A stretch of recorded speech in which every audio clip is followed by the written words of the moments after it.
தமிழ் திரை உலகின் யதார்த்த நாயகனாக வலம் வந்த இயக்குனர் கே பாக்யராஜின் 70வது பிறந்த நாள் இன்று. அவரது திரையுலக பயணத்தை ரீவைண்ட் செய்கிறது இந்த செய்தி தொகுப்பு. இயக்குனர் இமயம் பாரதிராஜாவின் பள்ளியிலிருந்து வந்தவர் கே பாக்யராஜ். 80களில் அதுவரை இருந்த ஹீரோக்களுக்கான ஃபார்முலாவை உடைத்தெறிந்த கதைகளின் நாயகன். இன்று தியேட்டரிலிருந்து வெளிவரும் ரசிகர்கள் படத்தில் கதையவே காணோ என்று விமர்சிப்பதை பார்க்க முடிகிறது. ஆனால் பாக்யராஜ் படம் என்றாலே அதில் கதைதான் நாயகன்.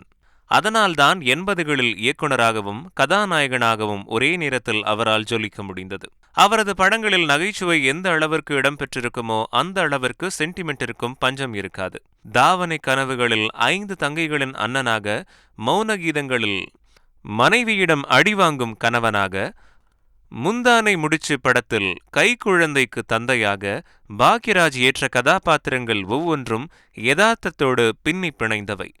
முந்தானை முடிச்சு படம் பாக்யராஜை அடுத்த கட்டத்திற்கு எடுத்துச் சென்ற படமும் கூட. புத்திசாலித்தனம் நிறைந்த அவரது குறும்புத்தனம் அன்றைய இளைஞர்கள் மத்தியில் பெரும் வரவேற்பை பெற்றது.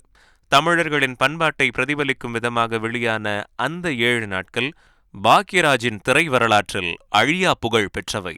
பாரதிராஜாவின் 16 வயது நிலை படத்தின் மூலம் உதவி இயக்குநராக அறிமுகமாகி, கிழக்கே போகும் ரயில் படத்தில் ஒரு காட்சியில் திரையில் தோன்றி, சிவப்பு ரோஜாக்கள் படத்தில் வசனகர்த்தாவாக அவதரித்து, பாரதிராஜாவின் புதிய வார்ப்புகள் மூலம் கதாநாயகனாக முன்னேறியவர். சுவர் இல்லாத சித்திரங்கள் படத்தின் மூலம் இயக்குநராக அவதாரம் எடுத்தார்.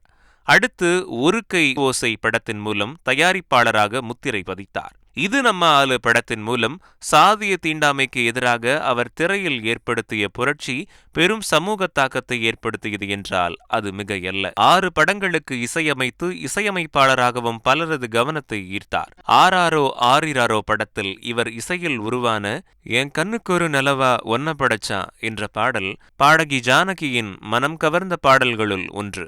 தமிழ் சினிமாவில் தவிர்க்க முடியாத இயக்குநர்களில் ஒருவரான பாக்யராஜ் ஹிந்தியிலும் பல வெற்றி படங்களை கொடுத்திருக்கிறார். பாண்டியராஜ், பார்த்திபன், வி. சேகர், லிவிங்ஸ்டன் உள்ளிட்ட வெற்றிகரமான இயக்குநர்களையும் உருவாக்கியவர். இன்றும் தமிழ் சினிமாவில் இயக்குநராகும் கனவோடு காத்திருக்கும் இளைஞர்கள் பலருக்கும் பாக்யராஜின் திரைக்கதைதான் இன்ஸ்பிரேஷன். செய்திகளை உடனுக்குடன் தெரிந்து கொள்ள உடனே சப்ஸ்கிரைப் பண்ணுங்க.